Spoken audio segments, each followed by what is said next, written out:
Seja muito bem-vindo ao nosso estudo bíblico de hoje.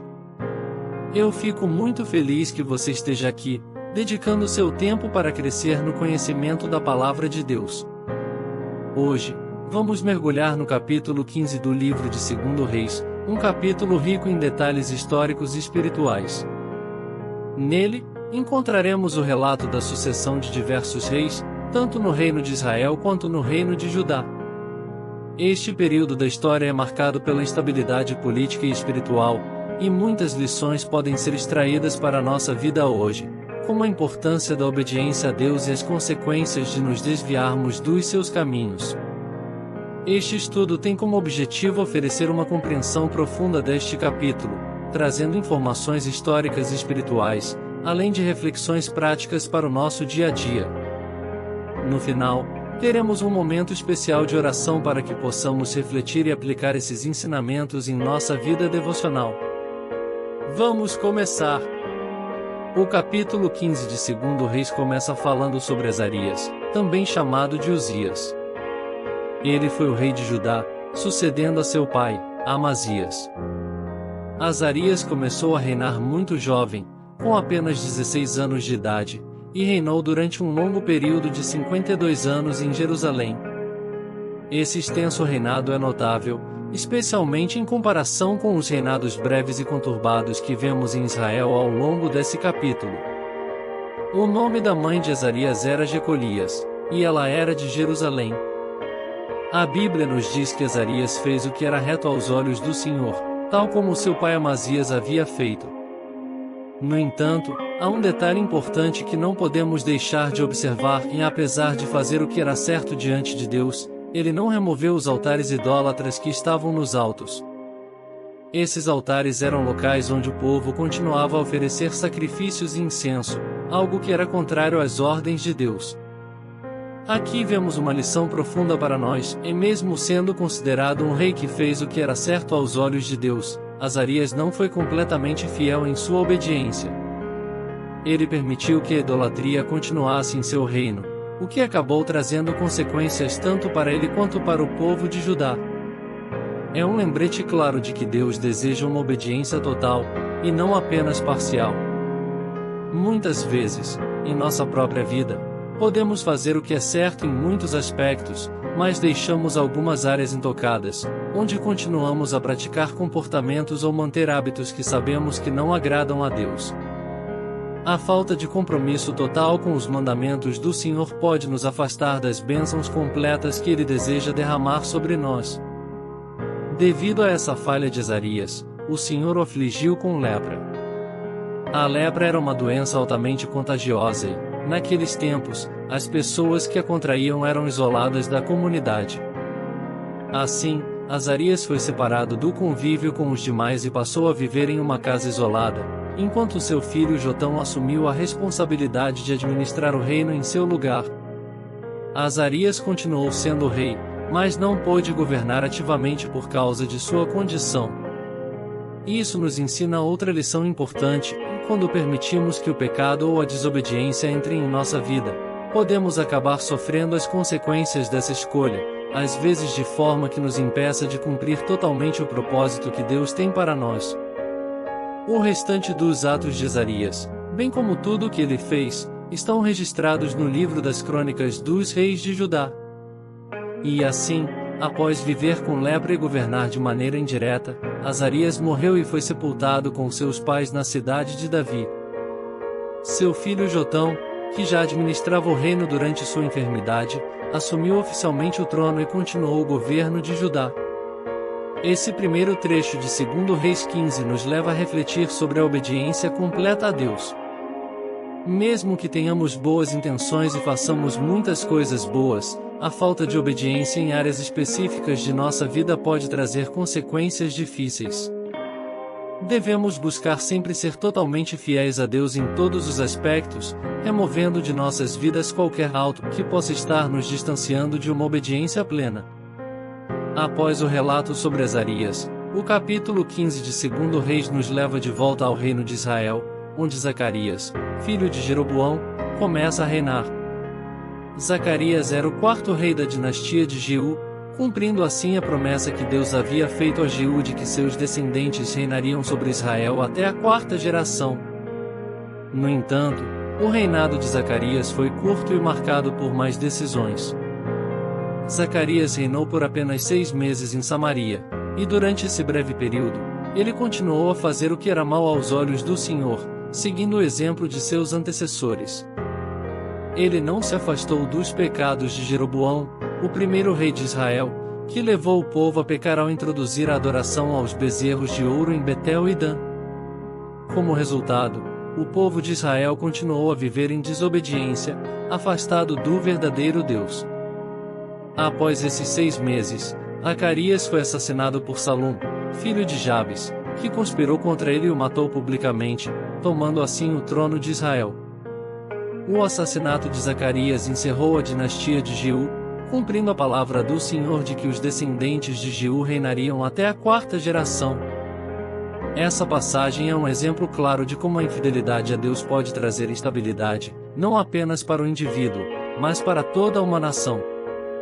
Zacarias seguiu os caminhos de pecado de seus antecessores, e isso resultou em sua morte prematura e no fim de sua dinastia. Vemos aqui a importância de não seguir exemplos de desobediência, mas sim buscar sempre ser fiéis ao Senhor em todos os nossos caminhos. O capítulo continua com a breve história de Salum, que conspirou contra Zacarias e tomou o trono de Israel. No entanto, seu reinado foi ainda mais curto que o de Zacarias. Salum reinou por apenas 1 mês em Samaria antes de ser assassinado por Menahem, filho de Gadi, que tomou o trono em seu lugar.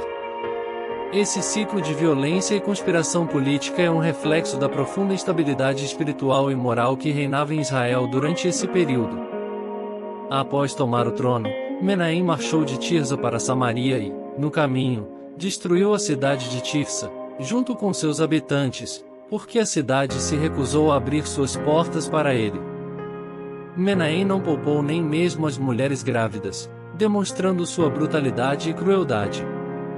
Esse episódio é mais um exemplo de como o afastamento de Deus leva à corrupção e à violência. Quando uma nação se afasta dos princípios divinos, a crueldade e a falta de misericórdia acabam tomando conta. O reinado de Salum foi curto e trágico, e ele é lembrado principalmente por sua traição e assassinato de Zacarias.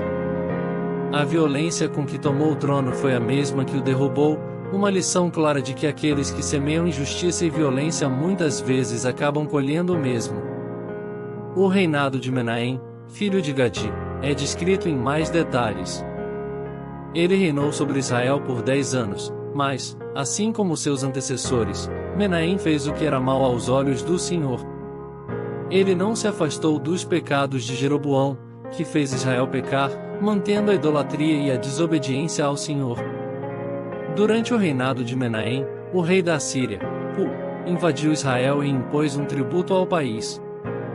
Menahem, para evitar uma invasão mais devastadora, concordou em pagar uma grande quantia de prata ao rei da Assíria. Para levantar esse dinheiro, ele impôs um imposto sobre os homens ricos de Israel, forçando cada um deles a contribuir com 50 ciclos de prata. Com esse tributo, o rei da Assíria retirou suas tropas e não invadiu Israel naquele momento. Aqui, vemos um retrato claro de como o afastamento de Deus levou Israel a um estado de fraqueza e submissão a nações estrangeiras. Em vez de confiar no Senhor para a proteção de Israel, Menahem recorreu à opressão financeira de seu próprio povo para pagar um tributo a uma nação pagã. Isso nos lembra da importância de colocarmos nossa confiança em Deus e não em soluções humanas que, muitas vezes, podem trazer mais sofrimento. O restante dos atos de Menahem, bem como todas as suas realizações, estão registrados no livro das Crônicas dos Reis de Israel. Quando Menahem morreu, seu filho Pecaías assumiu o trono. Pecaías, filho de Menahem, reinou sobre Israel por 2 anos, e, assim como seu pai, ele fez o que era mal aos olhos do Senhor. Ele também não se afastou dos pecados de Jeroboão, continuando o ciclo de idolatria e desobediência em Israel. Durante o reinado de Pecaías, um de seus oficiais, chamado Peça, filho de Remalias, conspirou contra ele. Peça, com a ajuda de 50 homens de Gileade, entrou na cidadela do palácio em Samaria e assassinou Pecaías, tomando o trono em seu lugar. Esse é mais um exemplo da instabilidade e violência que marcaram o reino de Israel durante esse período.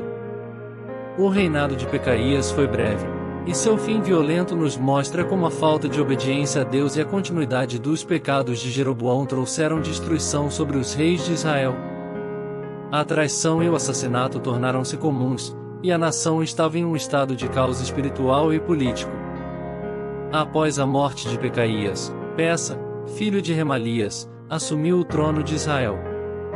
Ele reinou por 20 anos, como os reis anteriores, fez o que era mal aos olhos do Senhor, continuando nos pecados de Jeroboão. Durante o reinado de Peça, o rei da Assíria, Tiglat-Pileser, invadiu Israel e capturou várias cidades, levando muitos israelitas cativos para a Assíria. Esse evento marca o começo do fim para o reino de Israel, que em breve seria totalmente destruído e levado ao exílio. A invasão assíria foi um julgamento de Deus sobre a nação por causa de sua contínua desobediência e idolatria. Peça acabou sendo assassinado por Oséias, filho de Elá, que conspirou contra ele e tomou o trono em seu lugar. Esse ciclo de conspiração, assassinato e violência é um reflexo do estado de caos que Israel havia atingido devido ao seu afastamento de Deus. O capítulo termina voltando para o reino de Judá, onde Jotão, filho de Azarias, começou a reinar. Jotão tinha 25 anos quando assumiu o trono e reinou por 16 anos em Jerusalém. A Bíblia nos diz que ele fez o que era reto aos olhos do Senhor, tal como seu pai Azarias, mas, assim como seu pai, ele também não removeu os altares nos altos, onde o povo continuava a oferecer sacrifícios e incenso. Apesar disso, Jotão foi um rei relativamente bom, e seu reinado foi marcado por estabilidade. Ele construiu a porta superior do templo do Senhor e realizou outras obras importantes. No entanto, durante seu reinado, o Senhor começou a enviar Rezim, rei da Síria, e Peça, rei de Israel, contra Judá, como uma forma de julgamento por causa dos pecados do povo. Quando Jotão morreu, ele foi sepultado com seus antepassados na cidade de Davi, e seu filho Acais assumiu o trono em seu lugar. O capítulo 15 de 2 Reis nos mostra um período de grande instabilidade, tanto no reino de Israel quanto no reino de Judá. A desobediência a Deus e a idolatria levaram à queda de muitos reis e à destruição de Israel pelas mãos da Assíria. No entanto, também vemos que, mesmo em meio à infidelidade do povo, Deus continua sendo soberano e fiel às suas promessas. Ele levantou reis em Judá que, embora imperfeitos, ainda tentavam seguir os seus caminhos. A grande lição que podemos tirar deste capítulo é a importância da obediência total a Deus. Não basta fazer o que é certo em algumas áreas de nossa vida, precisamos ser fiéis a Ele em todas as coisas. Quando nos afastamos de Deus, as consequências podem ser devastadoras, tanto para nós quanto para aqueles ao nosso redor. Senhor Deus, agradecemos por Tua palavra, que nos guia e nos ensina. Vemos, através da história de Israel e Judá, como a desobediência e a idolatria trazem consequências terríveis. Pedimos que Tu nos ajudes a ser fiéis a Ti em todas as áreas de nossa vida, removendo de nós qualquer alto onde possamos estar praticando a idolatria, seja com nossos bens, relacionamentos ou hábitos. Que o Senhor nos dê um coração totalmente dedicado a Te seguir. Perdoa-nos por nossas falhas e ajuda-nos a andar em Tua verdade todos os dias. Em nome de Jesus, oramos. Amém.